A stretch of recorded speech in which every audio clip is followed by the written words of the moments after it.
Nukpɔlawo medo zɔ na mi kɔva eƒenyigba CBG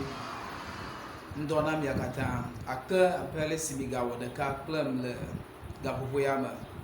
Egba ganye ŋkeke tɔxɛ aɖe yi ke miegakpɔ agbe ƒe ŋkeke alo miegakpɔ agbe si ke ma vɔ o akpe.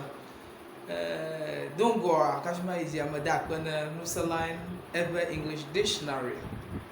Wonye ame yiwo ke lé wɔna yewo ɖe asi kafi miete va miaƒe mɔ dzi. Ŋutɔ yɔna be Christian Adiabo, gake miakpɔ enya yi ke gadzɔdzɔm le Ghana dukɔa me ɖa abe le eblumto me teƒe aɖe amewo yi le convention, ha yi convention menye nuvi nɔ dzɔdzɔm le afi ma. Ame sia ame kple eƒe wɔ ya ke ɖum va le convention ta ne miakpɔe ɖekadze aɖe alo ɖekakpui aɖe yi ke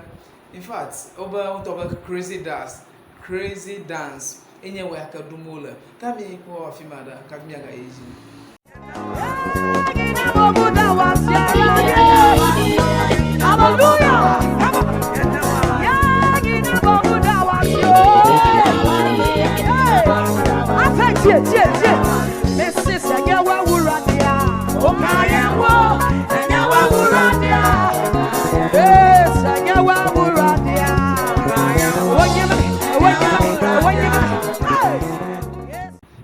Kue ale amewo Chris pan le wɔ ɖum le convention afia be dzidzɔkpɔkpɔ sɔŋ ko nye afi ma.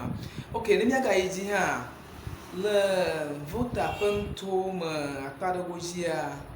miakpɔ be ame aɖewo le ʋu aɖewo zam le mɔa dzi si ke nye be ezɔ vie. Ne miakpɔ eʋua klã miakpɔ be yiƒe glass ŋgɔ be glass katã gba menye vi o eye wokɔ ati kɔ tsɔ ke kɔ ati kɔ tsɔ glass si ke nye be glass ma no didi alo eʋua ge dze be ma glass atsa si ame sia ame ke le ŋgɔgba.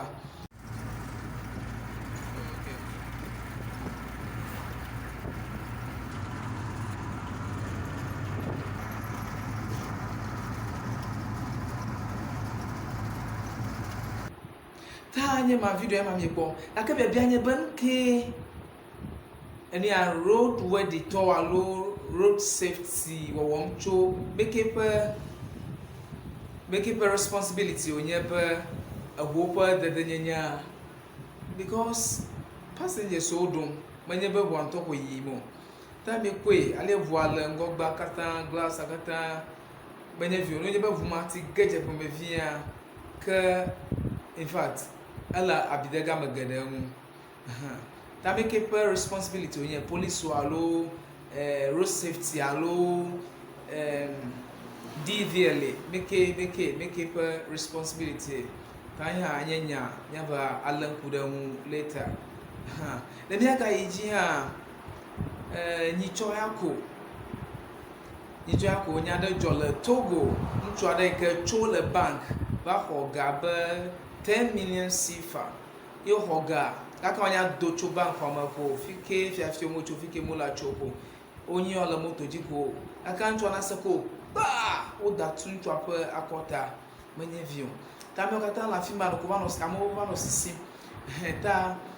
eva dzɔ be ɖekadze aɖewo nɔ around wonye ame yi ke va te ɖe ŋutsua kaka yɔ ʋu akɔ ŋutsua kɔ de ʋu bubu me akɔ yi le kɔdzi ko ŋutsu afi ma nɔ ko va fa le because moti tso ɖe ŋu kaba alo motsɔ dzo ɖe ŋu kaba o.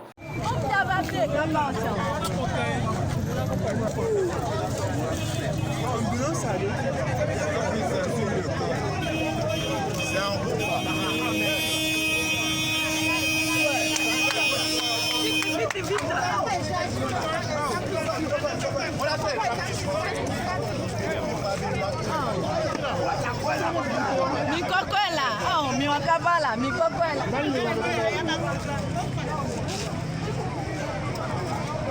Ifi ayi ha va gblẽ nu sia nu va gblẽ keŋkeŋ meganya he ka nye ke ta kaka ɖe ame dzi hã megava le fio na ame aɖe le mɔ dzi ame aɖe gbɔna fia lé akpetevi ɖe asi kura hã evɔvɔm because menya me ke nye fiafi menya me ke nye amewo lɔ ɖo nye ame yi dɔ amewo be no contract wa ho be no wa ma ha kama ma de menyo ka police bo le enu maku ale keke onye ha o ga le gede alo nu ike mo ku koku de wa o de ge akofia amesi amena kpo be aida be no do ama bo no wa wo ntu alo fiafi on to ko monitor alo maybe amade le bank ana hint ao ta apena mi abe alesi be ga no de ka won plan mi le eyi ama ta nyeto kan o ga yo number Christian ade abo alo service tinye nkonye ta apena mi